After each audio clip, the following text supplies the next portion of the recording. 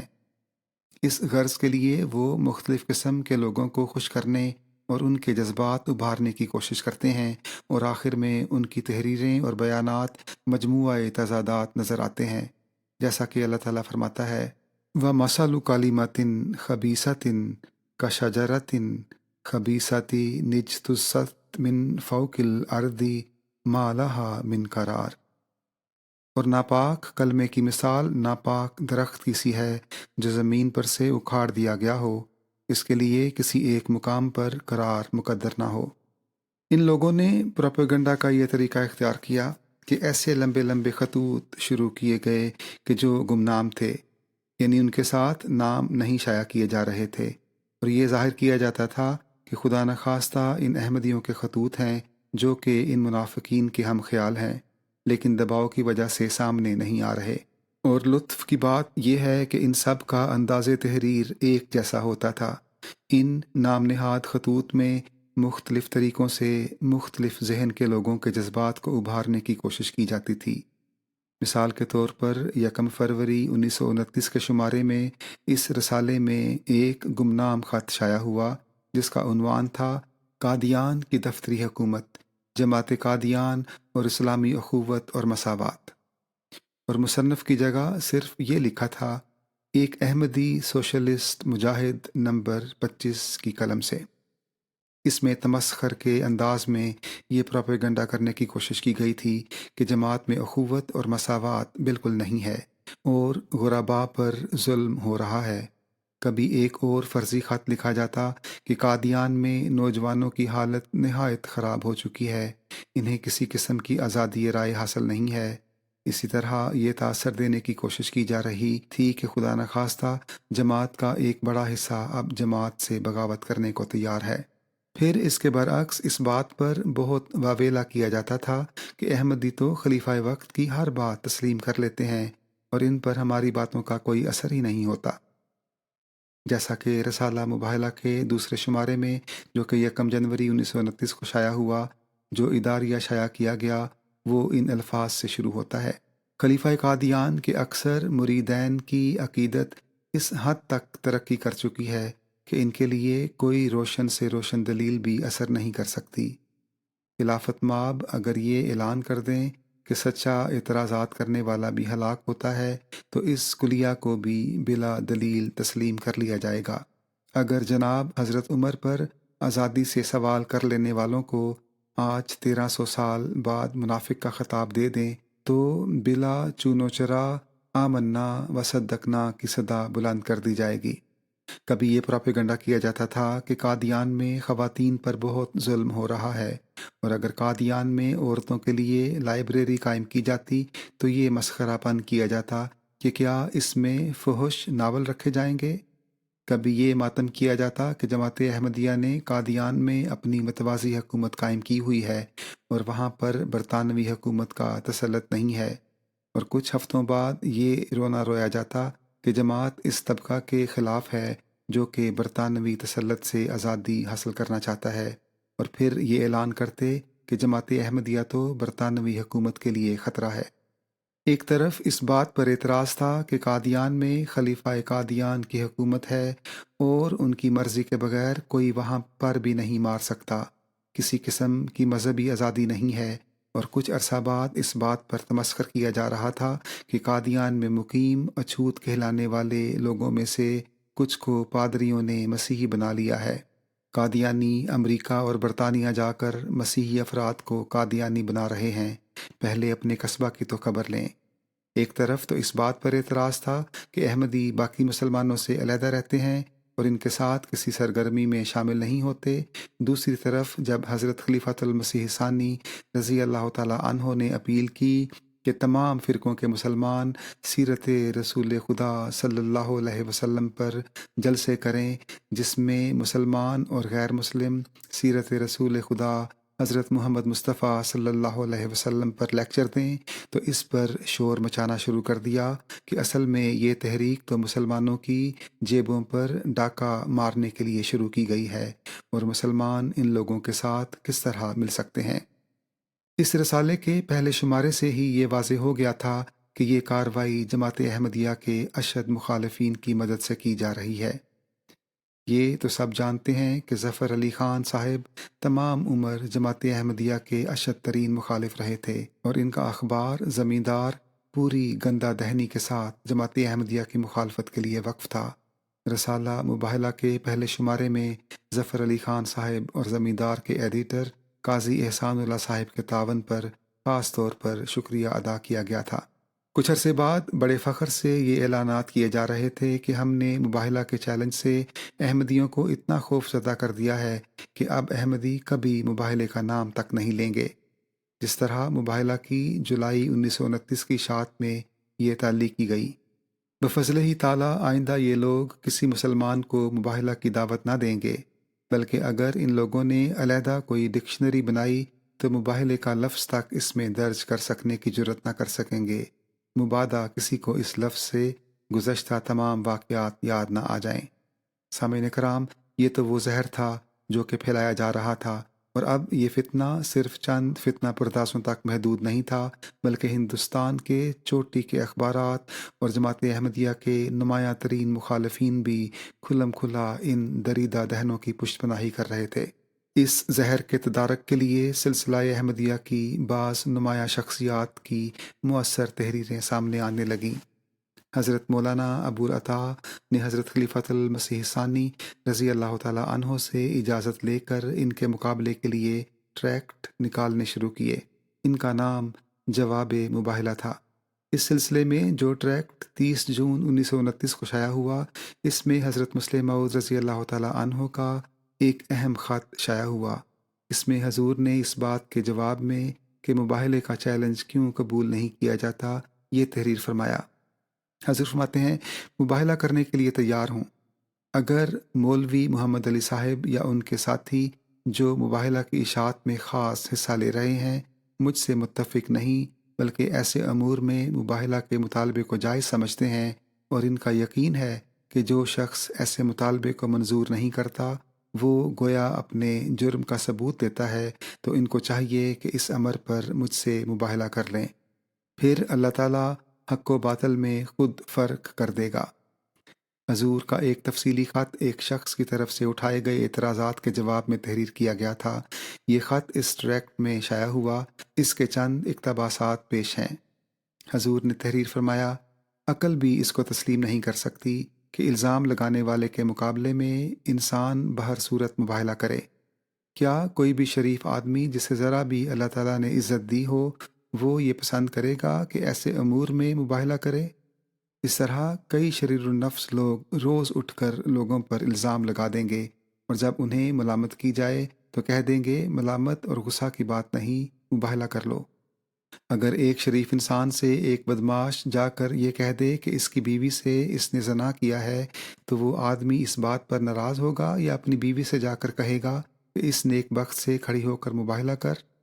سامعین کرام، جب اس رسالے کی بد زبانی کو حد سے بڑے ہوئے ایک عرصہ گزر گیا اور اب صاف نظر آ رہا تھا کہ اس سے امن کو خطرہ ہے، تو ڈپٹی کمشنر گرداسپور نے دفعہ 144 کے تحت اس رسالے کو حضرت خلیفۃ المسیح ثانی رضی اللہ تعالیٰ عنہ پر گندے اور بے بنیاد الزامات لگانے سے روک دیا۔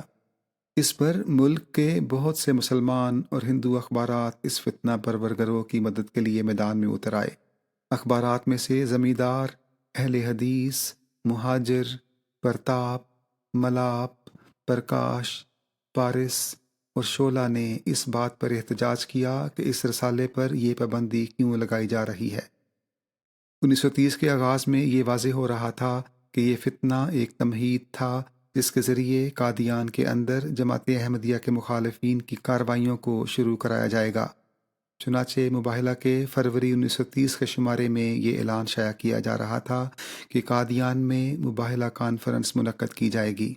اور اس کے ساتھ ایسے مضامین شائع کیے جا رہے تھے جن میں یہ بے بنیاد پراپیگنڈا کرنا مقصود تھا کہ نعوذ باللہ احمدی رسول اللہ صلی اللہ علیہ وسلم کے دشمن ہیں۔ اس کا مقصد یہی تھا کہ مسلمانوں کو احمدیوں کے خلاف اکسایا جائے، اور اب اس فتنہ میں شامل عبد الکریم اور جماعت احمدیہ کے اشد ترین مخالفین مل کر قادیان سے باہر بھی جلسے کر رہے تھے تاکہ مسلمانوں کو جماعت کے خلاف اکسایا جائے۔ چنانچہ مارچ 1930 کے شمارے میں یہ خبر شائع ہوئی کہ ملتان میں عبد الکریم نے عطا اللہ شاہ بخاری صاحب کی صدارت میں قادیانیت کے خلاف 2 گھنٹے تقریر کی، اور اس کے بعد عطا اللہ شاہ بخاری صاحب نے اس تقریر کا ریویو کیا۔ انہی دنوں میں دسمبر 1929 میں اس پنڈال میں جس میں آل انڈیا نیشنل کانگریس کا جلسہ ہو رہا تھا، مجلس احرار اسلام کی بنیاد رکھی گئی تھی، اور عطا اللہ شاہ بخاری صاحب کو اس کا پہلا صدر بنایا گیا تھا۔ ہم سب یہ جانتے ہیں کہ اس کے بعد 1950 کی دہائی تک مجلس احرار جماعت کے خلاف پرتشدد مہم چلانے اور گندہ دہنی سے کام لینے میں سب سے آگے تھی، اور تاریخ یہ بتاتی ہے کہ اس گروہ نے سب سے پہلے مستری فتنہ کے کرتا دھرتا افراد کے ساتھ مل کر احمدیوں کے خلاف جلسے کرنا شروع کیے تھے، اور احرار کے قائدین میں صرف عطا اللہ شاہ بخاری صاحب ہی نہیں بلکہ دوسری نمایاں شخصیات کی طرف سے بھی مستری فتنے کی پشت پناہی کی گئی۔ ان میں مولوی ظفر علی خان صاحب، حبیب الرحمن دہلوی اور مولوی احمد علی لاہور کا نام قابل ذکر ہے۔ یہ لوگ مجلس احرار کے بانیوں میں سے تھے۔ اب یہ اعلان کیا جا رہا تھا کہ مئی 1930 میں ہندوستان بھر سے جماعت احمدیہ کے خلاف جماعت احمدیہ کے مخالفین اکٹھے ہو کر جلسہ کریں گے۔ اب تک یہ واضح ہو چکا تھا کہ پولیس کے بعض مقامی افسران جان بوجھ کر فتنہ پردازوں کی پشت پناہی کر رہے ہیں، اور افسران بالا کو بھی غلط رپورٹیں بھجوا رہے ہیں۔ اس پر حضور نے 4 اپریل 1930 کے خطبہ جمعہ میں فرمایا، اگر یہ قیاس درست ہے تو کس قدر افسوس کا مقام ہے کہ جس پولیس کو افسروں نے اس لیے مقرر کیا تھا کہ جرائم کی روک تھام کے علاوہ احمدیوں کی حفاظت کرے، اس کے بعض افسر نہایت مفسدانہ طریق پر احمدیوں کے خلاف کارروائی کر رہے ہیں۔ یہ بات کبھی چھپی نہیں رہے گی، ان افسروں کی ناجائز کارروائیاں آخر ظاہر ہو کر رہیں گی۔ بس ایسے افسروں کو یاد رکھنا چاہیے کہ احمدی خوشامد ہرگز نہیں کریں گے،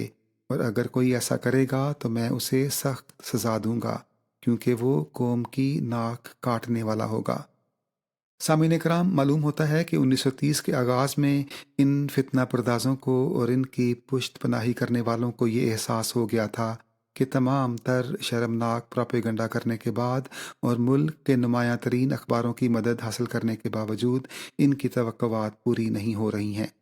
اور جماعت احمدیہ کے اندر رخنہ پیدا کرنے کی کوششیں ناکام ہو رہی ہیں۔ سوائے گنتی کے چند منافقین کے کوئی بھی ان کے پراپیگنڈا سے متاثر نہیں ہوا، اس لیے انہوں نے ایک اور چال چلی تاکہ جماعت احمدیہ کو بیرونی حملے کا نشانہ بنایا جائے۔ اپریل 1930 کے شروع میں مستریوں نے شور مچانا شروع کیا کہ احمدیوں نے ظلم کی انتہا کر دی اور ہمارے گھر کو آگ لگا دی گئی ہے اور ہمارا سامان جلا دیا گیا۔ جب پولیس ان کے گھر پہنچی اور تلاشی لی گئی تو علم ہوا کہ گھر کا تمام سامان اور ان کے رسالے کے دفتر کا تمام سامان محفوظ تھا، اور صرف گھر کے ایک حصے میں جہاں کوئی قابل ذکر سامان نہیں تھا، ہمدردیاں حاصل کرنے کے لیے آگ لگائی گئی تھی، اور اس آگ لگنے کا علم بھی ان مستریوں کو ہی ہوا تھا۔ چنانچہ مستری فضل کریم اور اس کے بیٹوں کو وارنٹ گرفتاری جاری کیے گئے اور بٹالہ سے گرفتاری عمل میں آئی۔ اس پر مستریوں نے یہ پراپیگنڈا شروع کیا کہ ہمارے پر قاتلانہ حملہ کیا گیا اور ہمارے مکان کو نظر آتش کیا گیا ہے، لیکن پولیس پھر بھی ہماری داد رسی نہیں کر رہی۔ اب اس گروہ نے بٹالہ کو اپنی سرگرمیوں کا مرکز بنایا اور احمدیوں کے خلاف اشتعال پھیلانا شروع کیا، یہاں تک کہ یہ افواہ بھی اڑائی گئی کہ بٹالہ کے لوگ اکٹھے ہو کر قادیان پر حملہ کرنے والے ہیں، اور اس غرض کے لیے انجمن شباب المسلمین بھی قائم کی گئی، یہاں تک کہ حضرت مسلم موعود رضی اللہ تعالیٰ عنہ نے خطبہ میں فرمایا کہ بٹالہ میں شرفاء بھی رہتے ہیں، اور میں یہ گمان نہیں کر سکتا کہ سارا بٹالہ متحد ہو کر قادیان پر حملہ کر دے گا۔ ان افواہوں کا مقصد یہی تھا کہ کسی طرح اتنی غلط فہمیاں پیدا ہو جائیں کہ کسی غلط فہمی کی چنگاری فسادات کو بھڑکانے کا باعث بن جائے۔ اب جب کہ یہ واضح ہو چکا تھا کہ اس قسم کے خبیثانہ الزامات لگا کر احمدیوں کو مشتعل کیا جا رہا ہے تاکہ کسی طرح امن و امان کا مسئلہ پیدا ہو، کیونکہ اگر کسی صوبے میں لاکھوں احمدی موجود ہیں اور دن رات اس طریق پر ان کو مسلسل مشتعل کرنے کی کوشش کی جاتی ہے تو اس بات کا خدشہ موجود ہوتا ہے کہ کہیں پر حالات قابو سے باہر ہو جائیں اور بات تصادم تک پہنچے۔ اس احتمال کے پیش نظر مختلف جماعتوں نے قراردادیں منظور کر کے پنجاب کی حکومت سے اپیل کی کہ وہ اس گرے ہوئے انداز میں مسلسل کردار کشی کے سلسلے کو بند کرے تاکہ کہیں پر امن و امان کے مسائل پیدا نہ ہوں۔ جلد ہی ایسا واقعہ ہوا جس سے یہ ثابت ہو گیا کہ یہ تمام خدشات بجا تھے۔ ایک نو احمدی قاضی محمد علی صاحب جو کہ نوشہرہ کلاں کے رہنے والے تھے اور چند سال پہلے ہی احمدی ہوئے تھے، ایک بس میں سفر کر رہے تھے۔ اس بس میں وہ اکیلے احمدی تھے اور مستریوں اور ان کے ہمدردوں کا ایک گروہ بھی اس بس میں سفر کر رہا تھا۔ مستری فضل کریم نے مباہلے کا پرچہ قاضی محمد علی صاحب کو دے کر بد زبانی شروع کی۔ قاضی محمد علی صاحب نے انہیں اس دل آزاری سے منع کیا، لیکن مستریوں کا گروہ باز نہیں آیا اور ہاتھا پائی شروع ہوئی اور مستری فضل کریم نے چاقو نکالا۔ اس کے جواب میں قاضی محمد علی صاحب نے بھی چاقو نکالا اور لڑائی شروع ہوئی۔ قاضی صاحب کا بیان ہے کہ میں ان کی مار پیٹ سے بے ہوش ہو گیا اور جب مجھے ہوش آئی تو مستریوں میں سے ایک شخص محمد حسین زخمی حالت میں پڑا تھا۔ انہیں یہ بھی علم نہیں تھا کہ یہ شخص کس طرح اور کس کے وار سے زخمی ہوا تھا۔ یہ شخص ہسپتال میں زخموں کی تاب نہ لا کر موت کا شکار ہو گیا۔ عدالت میں مقدمہ چلا۔ قاضی محمد علی صاحب نے عدالت میں تمام واقعات بلا کم و کاس بیان کیے۔ ان میں سے کئی واقعات کو قانونی طور پر ان کے لیے بیان کرنا ضروری بھی نہیں تھا اور وکیل نے انہیں بتایا بھی کہ یہ بیانات ان کے خلاف جائیں گے، لیکن انہوں نے جان کی پرواہ نہ کرتے ہوئے سچ کا دامن نہیں چھوڑا۔ عدالت نے انہیں سزائے موت سنائی اور اس سزا پر عمل درآمد بھی کیا گیا۔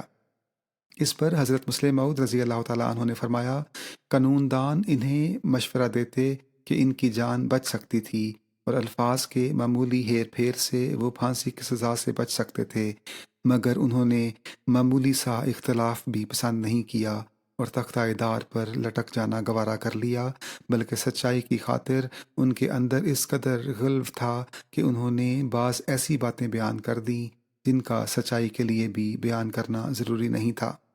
سامعین کرام، جو شخص سچائی پر اتنی سختی سے قائم ہو کہ اپنی جان کی پرواہ بھی نہ کرے تو اس کے اس بیان پر بھی شبہ نہیں کیا جا سکتا کہ مجھے پتہ نہیں کہ قتل کس کے ہاتھ سے ہوا ہے، کیونکہ اس وقت لڑائی ہو رہی تھی اور کئی لوگوں نے مجھ پر حملہ کر دیا تھا اور میں اپنا دفاع کر رہا تھا۔ مخالفین اور فتنہ پردازوں نے سر توڑ کوشش کی تھی کہ کسی طرح اس مقدمے میں اور اس قسم کے دوسرے مقدمات میں حضرت خلیفۃ المسیح ثانی رضی اللہ تعالیٰ عنہ پر جھوٹا الزام لگا کر ان پر بھی مقدمہ قائم کیا جائے، لیکن اللہ تعالیٰ کے فضل سے اس میں انہیں مکمل ناکامی ہوئی۔ لیکن جب اس مقدمے کا فیصلہ سنایا گیا تو وہ اس موضوع پر تفصیلی تحریریں شائع کر کے دل کی بھڑاس نکالتے رہے کہ یہ ایک منظم سازش تھی۔ جب اس گروہ اور ان کے حمایت کرنے والے ناعاقبت اندیش مخالفین کے جماعت پر ناپاک الزامات کی انتہا ہو گئی اور پورے ہندوستان میں مخالفین بھانڈوں کی طرح بغلیں بجا رہے تھے کہ ہم تو مباہلے کا چیلنج دے رہے ہیں لیکن احمدی اس کو قبول نہیں کر رہے، تو جماعت احمدیہ کی طرف سے بہت سے صحابہ رضی اللہ تعالیٰ عنہم اور دوسرے بزرگان نے اس فتنہ کے قائدین اور ان کے حمایتی گروہ کو مباہلے کا چیلنج دے دیا۔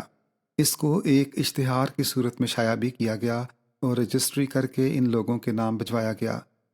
ان کو اس بات پر مباہلہ کی طرف بلایا گیا کہ ہمارے نزدیک یہ تمام الزامات جھوٹ اور افتراء سے پر ہیں، اگر آپ کے نزدیک یہ الزامات درست ہیں تو مسنون طریق پر مباہلہ کر لیں۔ یہ چیلنج 24 اپریل 1930 کو شائع کیا گیا۔ جن بزرگان کی طرف سے چیلنج شائع کیا گیا تھا ان میں حضرت مولانا شیر علی، حضرت مولانا یعقوب علی عرفانی، حضرت مفتی محمد صادق، حضرت مولانا ذوالفقار علی خان، حضرت مولانا سرور شاہ صاحب، چودھری فتح محمد سیال صاحب، حضرت سید عبدالستار صاحب، صاحبزادہ احمد ابوالحسن ابن حضرت صاحبزادہ عبداللطیف شہید، حضرت مولانا غلام رسول راجے کی، حضرت مولانا ابوالعطا صاحب بھی شامل تھے۔ اور خاص طور پر جن لوگوں کے نام مباہلہ کا چیلنج جاری کیا گیا ان کے نام بھی اس اشتہار میں درج تھے، اور یہ نام مولوی ظفر علی خان روزنامہ زمیندار لاہور، مولوی حبیب الرحمن لدھیانوی، مولوی احمد علی لاہور، مولوی بہاءالحق قاسمی، مولوی غلام محمد خطیب امرتسر، مستری عبد الکریم ایڈیٹر اخبار مباہلہ کے تھے۔ ان میں سے خاص طور پر پہلے 4 نام ایسے لوگوں کے ہیں جو بعد میں بھی جماعت احمدیہ کی مخالفت میں پیش رہے۔ ایک طرف تو تقریباً 3 سال سے یہ شور مچایا جا رہا تھا کہ ہم مباہلے کا چیلنج دیتے ہیں اور کوئی ہمارا چیلنج قبول نہیں کرتا، لیکن جب قادیان سے مباہلے کے بارے میں یہ اعلان شائع ہوا تو ان تمام مخالفین کو سانپ سونگھ گیا۔ نہ ظفر علی خان صاحب آگے بڑھے کہ یہ چیلنج قبول کرتے، نہ دوسرے مخالف علماء میں یہ ہمت پیدا ہوئی کہ وہ اس میدان میں اترتے، اور نہ ہی اس رسالے کے ایڈیٹر نے یہ چیلنج قبول کیا۔ اس چیلنج کو قبول کرنا تو ایک طرف رہا، انہوں نے تو مباہلہ کے اگلے شمارے میں اس بات پر ٹسوے بہانے شروع کر دیے کہ اب یہ چیلنج کیوں دیا گیا ہے۔ چنانچہ اس رسالے کا جو شمارہ مئی 1930 میں شائع ہوا اس میں اس بات کا کوئی ذکر نہیں تھا کہ ہم تو پہلے ہی بے تاب بیٹھے تھے اور اب ہم فوری طور پر اس چیلنج کو قبول کرتے ہیں۔ اس کی بجائے یہ لکھا کہ قادیان سے شائع ہونے والا یہ پمفلٹ پبلک کو مغالطہ میں ڈالنے کے لیے شائع کیا گیا ہے، لیکن اس کے ساتھ یہ بھی اعتراف کیا گیا کہ وہ اب خدا کے غضب کا نشانہ بن رہے ہیں، اور اس اداریہ میں بار بار یہ اعتراف کیا گیا کہ یہ فتنہ پرداز گروہ اب مصائب میں مبتلا ہو چکا ہے۔ اس اداریے میں لکھا، بے شک آج مرید یہ دیکھ کر خوش ہیں کہ خلیفہ قادیان اپنے مخالفین کو انتہائی مصائب میں مبتلا کرنے میں کامیاب ہو گیا ہے، مگر آخرکار خدا اپنی مخلوق کی راہبری کا کوئی ذریعہ نکالے گا۔ اس فتنے میں سلسلہ احمدیہ اور حضرت مسیح موعود علیہ السلام کے خلاف ناپاک گند بولنے والے مخالفین تو شامل تھے۔ یہ امر قابل افسوس ہے کہ غیر مباح پیغامی احباب کی تنظیم بھی اس کی پشت پناہی کر رہی تھی۔ رسالہ مباہلہ کے پیکٹ ان کی عمارت میں تیار کیے جاتے اور وہاں سے یہ گند تقسیم کیا جاتا اور وہاں اس کی فروخت کی جاتی۔ پہلے تو ان کی طرف سے یہ انکار کیا جاتا رہا کہ وہ اس گندہ دہنی کی کسی قسم کی کوئی مدد کر رہے ہیں، لیکن قادیان سے شائع ہونے والے ایک اخبار فاروق نے ان کے امیر کی تحریر کا عکس شائع کر دیا، جس میں دفتر کو کہا گیا تھا کہ وہ یہ رقم عبد الکریم کو دے دیں، جیسا کہ پہلے ذکر کیا جا چکا ہے کہ عبد الکریم اس چیتھڑے کا ایڈیٹر تھا۔ جب یہ بانڈا بیچ چوراہے میں پھوٹا تو سوائے غیر مربوط عذروں کے کوئی جواب نہ دیا جا سکا۔ بہرحال اب یہ فتنہ اپنے منطقی انجام کی طرف بڑھ رہا تھا۔ یہ گروہ پہلے بٹالہ گیا اور پھر امرتسر منتقل ہو گیا۔ چند ماہ ان کا رسالہ مباہلہ نکلا اور پھر وہ بھی بند کر دیا گیا۔ جماعت کے مخالف مولویوں اور ہندوستان کے جن اخبارات کی طرف سے ان کی پشت پناہی کی جا رہی تھی انہوں نے بھی ان کو ایک گندے رومال کی طرح استعمال کر کے پھینک دیا۔ یہ بات قابل ذکر ہے کہ بعض اخبارات جو کہ ویسے جماعت احمدیہ کے مخالف تھے ان لوگوں کی گندہ دہنی سے اتنے متنفر ہوئے کہ انہوں نے اس گندہ دہنی کی مذمت میں مضامین شائع کیے۔ ان میں اخبار تازیانہ اور صادق بھی شامل ہیں، اور قادیان کے غیر احمدی مسلمانوں بلکہ کئی غیر مسلموں نے بھی اس گندی مہم کی مخالفت اور تردید میں اشتہارات شائع کیے۔ اس فتنے کو بیرونی مدد سے اس لیے بھڑکایا گیا تھا تاکہ جماعت احمدیہ کے مخالف مولویوں کو ایک سٹیج مہیا کیا جائے، اور انہی دنوں اس بنیاد سے فائدہ اٹھا کر جماعت احمدیہ کے اشد ترین مخالفین نے اپنی ایک مذہبی سیاسی جماعت مجلس احرار کی بنیاد بھی رکھی، اور احرار کئی دہائیوں تک جماعت احمدیہ کی مخالفت اور بد زبانی میں سب سے آگے رہے۔ 1933 میں جب مجلس احرار نے قادیان میں اپنا دفتر قائم کیا تو یہ دفتر مستریوں کے مکان میں ہی قائم کیا گیا تھا۔ پہلے مستریوں نے یہ دعویٰ کیا تھا کہ ہم جماعت احمدیہ کو ختم کر دیں گے، مستریوں کو استعمال کرنے کے بعد اب مجلس احرار اس متکبرانہ دعوے کے ساتھ اٹھی کہ اب ہم اس جماعت کو نیست و نابود کر دیں گے، اور اس وقت پنجاب کی حکومت نے ان کی بھرپور حوصلہ افزائی کی۔ 1939 میں مجلس احرار کے صدر افضل حق صاحب نے احمدیت کے بارے میں یہ اعلان کیا: احرار کا وسیع نظام باوجود مالی مشکلات کے 10 برس کے اندر اس فتنے کو ختم کر کے چھوڑے گا۔ باخبر لوگ جانتے ہیں کہ جاں باز احرار نے کس طرح مرزائیت کو نیم جاں کر دیا ہے۔ موجودہ وزارت کے بدلنے کے ساتھ حالات بھی بدلیں گے۔ ملک میں انگریزی اثر و رسوخ جوں جوں کم ہوگا، سرکار کا یہ خود کاشتہ پودا مرجھاتا چلا جائے گا۔ سامعین کرام، حکومتیں آئیں اور گئیں، اندرونی فتنے اٹھے اور جھاگ کی طرح بیٹھ گئے۔ احرار کا گروہ 1953 کے فسادات میں بری طرح بے نقاب ہو کر ماضی کا باب بن گیا، لیکن اللہ تعالیٰ کے فضل سے احمدیت ایک کے بعد دوسری کامیابی حاصل کرتی ہوئی آگے بڑھتی رہی۔ اس قسم کے دعووں کا انجام ہی ایک بہت بڑی پہلی شہادت ہے کہ اللہ تعالیٰ کی مدد اور نصرت کس کے ساتھ ہے۔ ایک مرحلہ پر اس گروہ کو ہندوستان کے بہت سے با اثر لوگوں کی حمایت حاصل رہی، لیکن اللہ تعالیٰ کی مدد کے سامنے کسی گروہ کی طاقت کام نہیں کر سکتی، اور ان